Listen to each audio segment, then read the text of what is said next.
کسی بھی شخص کو آپ لے لیں، اس کے بارے میں سچائی سے زیادہ جھوٹی خبریں زیادہ پھیلائی جاتی ہیں۔ افواہوں کا دور اپنی زندگی میں جوانوں سچ بولو، دیانتداری کا مظاہرہ کرو۔ اس ملت کا جوان کیسے ترقی کرے گا جس کی ماں کہتی ہے کہ پتر تو سچ ہی نہیں بولتا، تو جاتا کہیں ہے بتاتا کہیں ہے، تو بات ہی ٹھیک نہیں کرتا، کیسے بات سنو۔ نبی پاک صلی اللہ تعالی علیہ وسلم نے جب مختلف جگہوں پہ تبلیغ دین کے پیغامات بھیجے تو ہرقل بادشاہ کو بھی حضور نے پیغام دیا۔ بڑا سیانہ آدمی تھا، سمجھدار تھا، معاملہ فہم تھا۔ اس نے کہا میں کوئی جذباتی فیصلہ نہیں کرتا، کچھ چیزوں کے حضور کے بارے میں کچھ چیزوں کے سوالات میرے ذہن میں ہیں۔ اس نے کہا یار یہاں کوئی آیا ہوا ہو مکے کا سردار، لوگ تجارت کے لیے آتے ہیں، کوئی سمجھدار سیانہ سردار وزادار آدمی تو لے کے آؤ۔ ابو سفیان ابھی مسلمان نہیں ہوئے تھے، وہاں گئے ہوئے تھے، اور آپ کو پتہ ہے کہ وہ ہر جنگ میں آگے تھے کلمہ پڑھنے سے پہلے۔ ان کو بلا کے لوگوں کو پتہ چلا یہ آئے ہوئے ہیں تو لے جا کے بادشاہ کے سامنے کھڑا کر دیا۔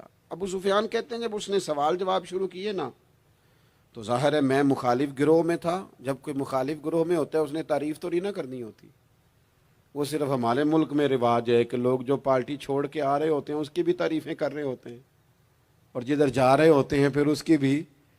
اللہ جانے کیسے اپنے دل کو سمجھاتے ہیں، ضمیر کو مطمئن کرتے ہیں، اللہ ماشاء اللہ۔ ابو سفیان کہتے ہیں میں چونکہ دوسرے گروہ میں تھا تو بادشاہ نے جو بات بھی پوچھی میں نے رائے مخالف دی۔ جو بھی پوچھا کہ وہ محبوب علیہ السلام جو دعوی نبوت کرتے ہیں، ان کا کلمہ پڑھنے والے امیر ہیں، غریب ہیں، بات کیا ہے، جنگیں ہوئی ہیں تو نتیجہ ایک طویل گفتگو ہے۔ ابو سفیان کہتے ہیں آخر میں بادشاہ نے ایک سوال پوچھا، یہ جوان زیادہ غور کریں گے، سوال پوچھا۔ ابو سفیان کہتے ہیں مجھ سے کہنے لگا وہ جس کریم محبوب علیہ السلام نے دعوی نبوت کیا ہے کیا کبھی انہوں نے جھوٹ بھی بولا ہے؟ ابو سفیان کہتے ہیں میں چپ کر گیا۔ ایک منٹ کے لیے میرے دل میں خیال آیا معاذ اللہ کہہ دوں بولا ہے، پھر میں نے سوچا یہ تو عرب کی وزاداری کے خلاف ہے کہ میں جھوٹ بولوں۔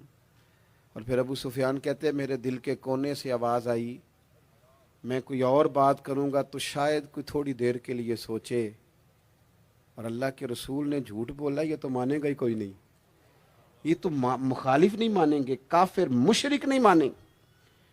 بادشاہ کہنے لگا سوچتے کیا ہو، بتاؤ کیا کبھی انہوں نے جھوٹ بولا ہے؟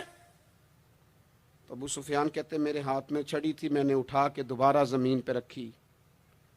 میں نے کہا بادشاہ وہ رشتے میں میرے بھتیجے لگتے ہیں، میری ان سے مخالفت ہے، میں ان کے مقابل فوجیں تک لے کے آتا ہوں، وہ ہمارے بتوں کو برا کہتے ہیں، رائے کا اختلاف اپنی جگہ پر، لیکن وہ میرے سامنے پیدا ہوئے میرے بھتیجے ہیں، میں نے انہیں ماں کی گود میں بھی دیکھا ہے، دادا کے کندھوں پہ بھی دیکھا ہے، سیدہ خدیجہ کا دولہا بنے بھی دیکھا ہے، میں نے ان کی گود میں ان کی بیٹیوں کو کھیلتے بھی دیکھا ہے۔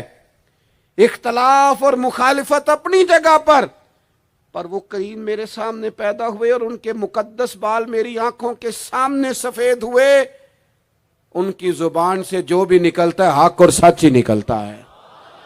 وہ اسیر دشمن کی چاہ میں بھی، مخالفوں کی نگاہ میں بھی وہ امی ہے، صادق ہے، معتبر ہے، میرا پیغمبر عظیم تر ہے، کبھی زبان سے جھوٹ نہیں نکلا۔ اللہ آپ کو جزا دے۔ سنیں جی، کچھ خطیب بغیر نعروں کے بھی تقریر کر لیتے ہیں یار، اونچی سبحان اللہ کے بغیر بھی کام چل جائے گا انشاءاللہ۔ آپ خالی سنتے جائیں نہ بھی سبحان اللہ کہیں پھر بھی گزارا، اثر کرے نہ کرے سن تو لے میری فریاد، اور نہیں ہے داد کا طالب یہ بندہ آزاد۔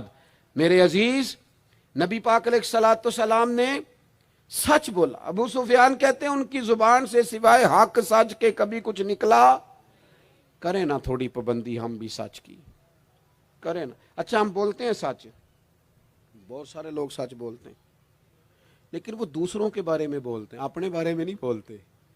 اس نے اتنا جھوٹ بولا، اس نے اتنی کرپشن کی، فلانے نے یہ کرے، دوسروں کے بارے میں بول رہا ہے، اپنے بارے میں سچ بول، اپنے بارے میں۔ اپنے بارے میں تو بتا، تو نے کیا کیا ہے، نہ ادھر ادھر کی تو بات کر، بتا کہ قافلہ کیوں لٹا، مجھے راہزنوں سے غرض نہیں، تیری راہبری کا سوال ہے، تو کہاں تھا، اپنی بات بتا۔ ابو سفیان کہتے ہیں جب میں نے بادشاہ کو یہ بات بتائی نا، اس نے چادر کندھے پہ رکھی اور وہ جانے لگا، تو میں نے کہا یار تو نے اتنی باتیں پوچھی، میں نے اتنے جواب دیے، کوئی نتیجہ، بات کا کوئی رزلٹ بھی نکلتا ہے نا، کوئی اینڈ بھی ہوتا ہے، کوئی نتیجہ بتا۔ تو کہتے ہیں بڑے تحمل سے، بردباری سے بادشاہ ہنس پڑا، ہنس کے کہنے لگا نتیجہ تو نکل آیا۔ کہا کیا نتیجہ نکلا؟ تو کہنے لگا یار جس بندے نے کبھی بندوں سے جھوٹ نہیں بولا، وہ یہ والا جھوٹ کیوں بولے گا کہ میں اللہ کا رسول بن کے آیا ہوں؟ جو بولتے ہی سچ ہیں تو پھر گویا وہ کہہ رہا تھا مان لو کہ یہ بھی وہ سچ ہی بولتے ہیں کہ میں اللہ کا رسول بن کے آیا ہوں۔ ایک تو حضور کی اس اہم ادا کو اپناؤ۔